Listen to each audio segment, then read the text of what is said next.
we have to remember that the surname is just a legal vessel for commerce.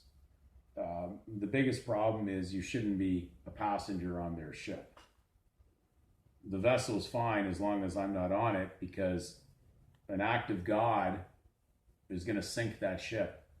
It's scriptural, it's prophetic. When you pull out, could you imagine the collapse worldwide on all those that were banking on these counterfeit securities that were issued based on your consent to make this happen?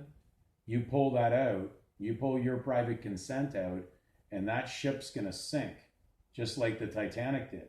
Even though they claimed that not even God could sink that ship. Well, let me tell you, God's about to sink Satan's citizenships worldwide. It's prophetic.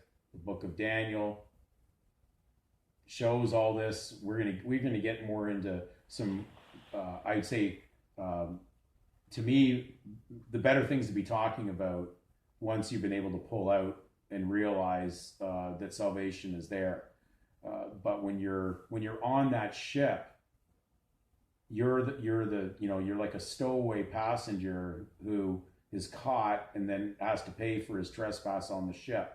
You get off that ship, off that vessel, which is, to an extent, it would be a little bit more distinctive if they had named the statement of birth record the statement of birth BERTH, because that's their vessel. It's a ship in port, and basically you're on it symbolically, but you got to get off that ship, and you shouldn't be on their ship with your private name.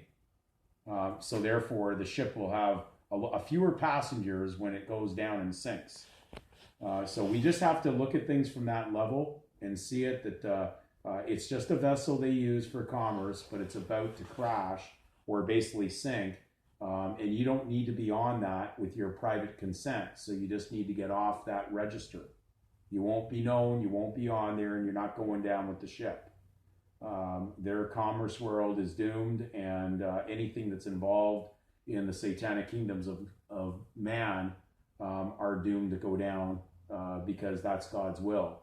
And there's nothing we can do to stop that. That is prophetic and going to happen. But certainly we don't want to be on the doom ship. We want to be, on the ship of salvation, which is not going to go down with this world. So, anyways, let's view it in these simplistic terms, and it'll be much easier for you to realize all it's going to take is you just to come off the public register.